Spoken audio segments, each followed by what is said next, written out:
پته ده درته د جشن پاکستان په شپه باندې 2 شپې سال شوی دی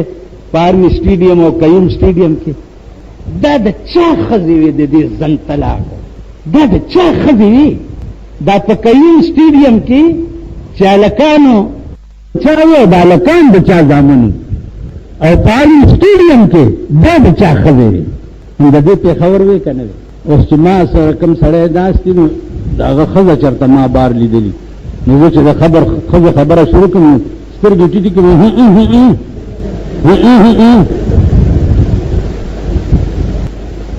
خفه کېږئ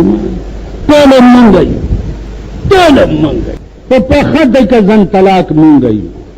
په پخه تیږه دلګان مونږ یو په پخه تیږه د سور بچي مونږ یو. کوم حرامتوب دی چې په مونږ کې نشته؟ کوم حرامتوب دی په دې لاره د دې کلو نه د تاسو چې پکې اوسېږي په ډیټسن کې د مازدیګر نه واله تر ماسخوتن 9 بجو پورې هلکان دي او یو هیړې جوړ دی یو ډیټسن تېرېدو ډولکی پکې غږېدو په خدای باور وکړه دومره ګیره وه یو شیخ پکې ګډېدو. څه چل دی د جشن پاک؟ دا پاکستان ستاسو کتره وخوره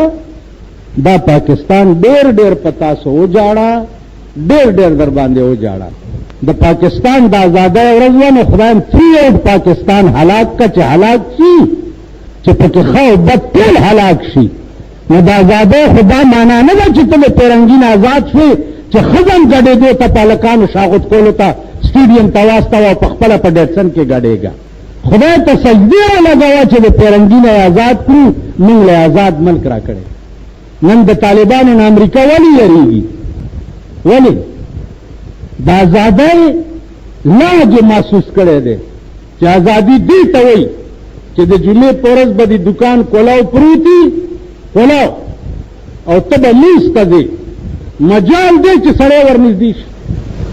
کلک لاس کې غوستې ښځه به د دارو دپاره بارو نه ګورې. ګیلمجمې ټولې پاکستان ته رالی و آیات آباد ته ډک مبارک هم شي ټولې رالی په دې سړکونو ګرځي په قصه خانه کې ګرځي دغه چل به یې کړی. خدای راستی که داسې زه هم ګرځېدی شم خیر زه خو بیمار یم خو چې داسې به هلکه مو نه ګرځي لکه دوی چې روان داسې لکه غری اسپي نه داسې ګم دې ټول دی خوا. نو خدای دې اوس د پاکستان طالبانو کې جرأت پیدا کړي مونږ خو خسیان مونږ خو لاړو راغو د پاکستان لیډرانو ته خو اسلام رونو زه به هر څه اسلام دپاره کوم او انقلاب راولم خو چې څه وخت حکومت راشي او سینیټري وله ورکي یا چېرته سټینډینګ کمیټۍ چیرمیني وله ورکي به چپ خوله یې ټپه ملا صاحب هغه اسلام وګورو که نه تجویز مې پیش کړی په اسمبلی پرون مې وې مې دا ټوله ګناه د دې قوم او زمونږه ده زمونږه زه سره لیست یم مونږ انتخاب د خر وکړو او خر انتخاب د قچر کوي. ټیک ما انتخاب وکړو چې دا خر به زما مشر اوس خر له خو جز ورسره د قچر دی که خر انتخاب د قچر کوي. په پاکستان کې دا چل دی اسمبلو ته ولېږئ دغه او دوی انتخاب د مبارک شه. ابو بکر صدیق رضی اللہ تعالی عنہ ټول دور خلافت شو هغه تقریبا 2 کاله او 3 میاشتې و. داغه خلافت څنګه داغه کور چې دی پکې اوسېدو هغه څنګه و حکومت به چې کولو په کوم ځای کې به کولو ناست به چې و کوم ځای کې به ناست و دا ټول حالات چې تاسو وګورئ نو د چې څومره موده رسول الله صلی الله علیه وسلم سره تیر کړي دی په هغه ورځ مسلمان شوی و چې په کومه ورځ باندې رسول الله صلی الله علیه وسلم ته نبوت ورکړی شوی 40 کالو په عمر کې په غار حرا کې نبوت او په هغه ورځ د ابوبکر صدیق اسلام نو گویا ټول دور نبوت چې هغه 23 کاله او ابوبکر صدیق چې دی هغه 23 کاله د رسول الله صلی الله علیه وسلم سره تیر کړي نو 23 کاله زمانه د نبوت چې د کتلې وه دغه اعزاز بیا په صحابهو کې هیڅ چاته نه دی میلاو شوی. او د چې 23 کاله کې د پیغمبر کومه زندګي کتلې وه همغه ژوند په خلافت کې 2 کاله او 3 میاشتې په کوم ورځ دی وفات کیږي نور ورته ناسته وه بی بی عائشه رضی الله تعالی عنها او دا شعر وی چې من لا يزال دمعه مقنعا من لا يزال دمعه مقنعا فإنه في مرة مدفوق اے پلارا ما د رسول الله صلی الله علیه وسلم په وفات باندې خپل ټول اوخه په سر کې بند کړي نه مې جړل چې که حضور وفات شو نو پلار مې ژوندی دی او ستا په مرګ به څه چلو شي فإنه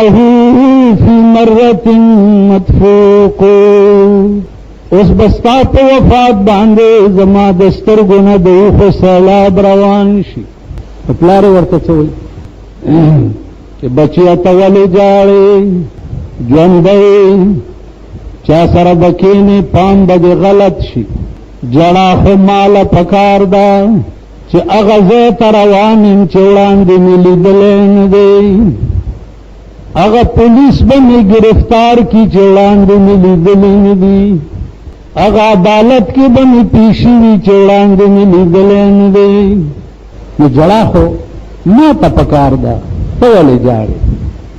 صحابه یې راوغوښته او په دې صحابو کې حضرت علی مو ورته وصیت وکړو چې ما خواهش دا دی چې زه د رسول الله صلی الله علیه وسلم په خوا کې دفن شم خو روضه مبارکه نه به اجازت غواړئ که اجازت وشو نو ما به یوسئ او که اجازت ونشو نو بیا به مې عام مقبره جنت البقیع کې ښخ څه وخت کې چې دی وفات شو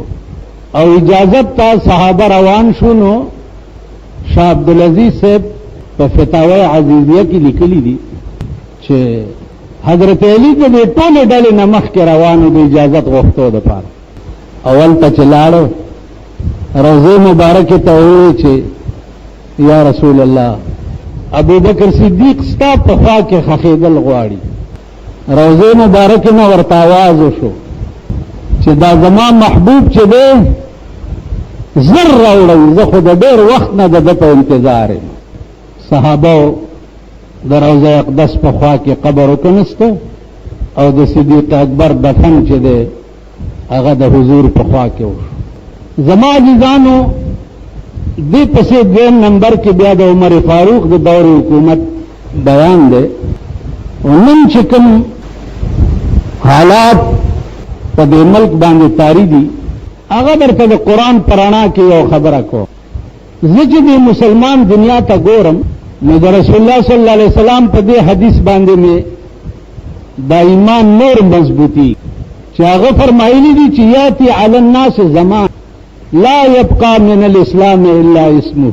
زما په امت به یو زمانہ داسې راشي چې اسلام به په هیڅ چا کې پاتې نشي صرف نامه به پاتې هر سړی به چې تاسو ګورئ هغه به برای نام مسلمانی هر سړی اوس تاسو وګورئ بې ګناه چې بل سړی مړ کوي دا مړ کوونکی مسلمان دی که نه بې ګناه چې د شپې پردی کور لوټ کوي دا سړی مسلمان دی که نه کوم چې پردی مال په غصب باندې خوري دا مسلمان دی که نه داسې هر یو مجرم او ګناهګار تاسو وګورئ دا مسلمان ځان ته وایي ملای جنازه هم کوي بیا ورپسې د زیارت په ورځ ختم هم کوي چې شوی او بانګې ورته ووایي چې مړ شو جنازه یې وکړه دی مسلمان اوس د دې کرتوتونو سره سړی مسلمان پاتې کېدی شي نو اسلام به په چا کې هم پاتې نه شي صرف نامه به پاتې شي اوس هر یو سړي ته چې ته ګورې قسم په خدای دی چې برای نام مسلمان هر یو سړي که ما ته ګورې